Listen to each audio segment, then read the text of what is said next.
If you didn't catch yesterday's video, I've officially partnered with Displate. Displate is a company that prints high-quality metal posters. They look beautiful, you can upload your own artwork. I've had plenty of Displates over the last year, well before they decided to sponsor me. I'm so proud to be working with the company. If you're interested in getting some of your own metal posters, be sure to use code BILBSY for 15% off. A link to their website is in the description. I'm adding this in during the editing process because I forgot to mention this when I was recording the video. My copy of this game was provided directly by Bandai Namco, so of course my opinion is subject to biases and etc. blah blah blah. You get the point. Enjoy the video. You might be curious about why it's taken me so long to talk about Spike Chunsoft's latest arena fighter, One Punch Man, a hero nobody knows. And in truth, it's because I don't have a ton to say about it. I could come up here and I could spend 10 to 15 minutes taking apart every single thing about this game that I don't like and every single unique feature that I think is a bad idea, but I honestly just don't see a lot of value in it. Arena fighters could be this really unique and exciting genre, and I would love to exist in that world, but at the end of the day, we just don't exist in that world. Spike Chunsoft and other arena fighter developers have made it very clear. Spike Chunsoft doesn't try to hide it. It's a very public position that they have. Their primary objective when making an arena fighter is to create an experience that reflects the character that you're playing. That's why Saitama is able to one-punch people in One Punch Man, a hero nobody knows. It's why Sanji doesn't deal damage to women in Jump Force or Burning Blood, and it's the reason we see certain gameplay mechanics and features in Jump Force and in One Punch Man, a hero nobody knows. A lot of these problems with A Hero Nobody Knows and with other Spike Chunsoft arena fighters stem from that design philosophy of trying to make something that's just kind of dumb fun for fans of the series. And it's hard to fault Spike Chunsoft for that, because I think that's what people want. They may not want to admit it, but I don't think many fans would be willing to sacrifice much at all for more polish in these games or more fleshed out features. I mean, we had this conversation back with Jump Force. Would you have sacrificed 5 to 10 characters on the Jump Force roster for a better story mode or a rematch button at launch? I don't think many of us would sacrifice those 5 to 10 characters. The rematch option's a bit silly because it should have been there day one, and it should have been something that was much easier to implement than it actually was, but hey, that's the complicated world of game design, I guess. Anyway, my point is that a lot of these problems you hear people talking about when it comes to One Punch Man, a hero nobody knows, aren't problems at all. They are deliberate decisions about allocation of production resources, so it's difficult for me to complain about. With all of that said, let's take a look at some of those problems. The combat system feels pretty quote-unquote slow to me. Honestly, I don't mind that too much. I think it's a nice change of pace, but I know a lot of people don't like this type of slow-paced arena fighter style that they're going for, so I thought I'd mention it. I noticed significant frame rate drops in the lobbies, including offline lobbies, which was very, very odd to me. I didn't expect to be dropping frames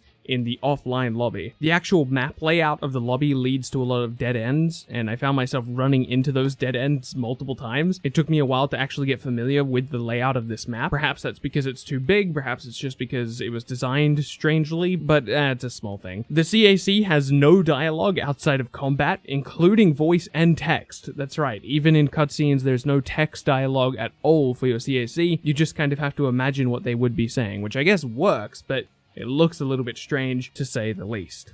But I think the biggest glaring issue with One Punch Man, a hero nobody knows is the story mode. Most fights feel like they're pointless, and Saitama frequently showing up to one-punch enemies that are just too strong for you to beat at the time doesn't help with that feeling. On top of that, the game forces you to do side missions, making the whole experience feel more grindy rather than an exciting adventure. It doesn't help that the entire roster and most of the creator character options are locked behind story mode progress. Most of the dialogue feels like a poor imitation of the source material, which really makes me extra sad because I think One Punch Man's story is really well written. I just don't think it's been adapted well in this case. The entire experience feels more like an RPG than an arena fighter, which can work. I mean, just look at Kakarot, which was incredible, but you can't try to be both an arena fighter and a fully fleshed out RPG, at least with the limited resources that Spike Chunsoft has. You can't make a comprehensive RPG system featuring a creator character system and a fun arena fighter. Well, I mean, I guess you actually could do that. You would just need a massive team with a massive budget and so much more time than was allotted for this game. The repetitive story fights feel like an attempt to slow down the story, which, I mean, that works. It definitely slows down the story. Unfortunately, it slows it down to an absurd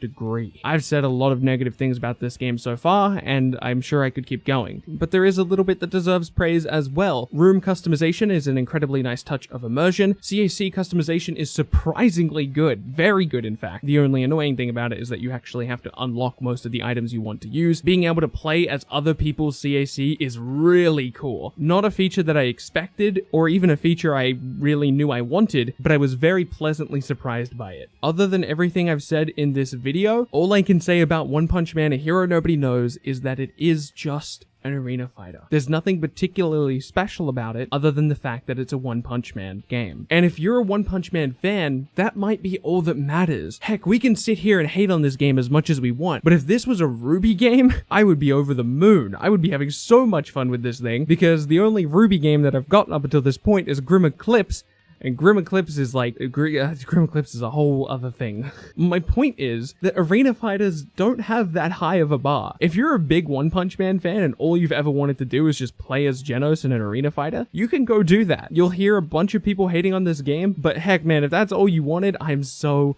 happy for you. I wish I got that experience with a bunch of characters that I would love to see playable in any fighting game or any arena fighter. One Punch Man is a series that I love, but I'm not particularly attached to any of the characters. Don't get me wrong, I think a lot of them are cool, but I'm not overly excited about playing any of them in an arena fighter, and that experience might be different for you. You might be incredibly passionate about some of the characters in One Punch Man, and therefore this game is certainly worth the purchase. And some people are going to hear me say that and be like, Bilbsy, how can you say this game is worth $60? Man, it's so hard to put into words or to explain it, but just think about it like this. If you were a huge Genos fan, let's just imagine that world. You're a massive Genos fan, and you love playing arena fighters, and you love playing fighting games, and you just want to be able to play Genos in a fighting game. You don't have many options. You've got a hero nobody knows, and that's kind of it. And is that worth $60? I don't know. How passionate are you about the character? I used to be on the other side of this argument. I used to say it doesn't matter what characters are in the game, we have to judge the game objectively, and I still think that's true to some extent when we're talking about critically analyzing the game, but I think that's a separate conversation than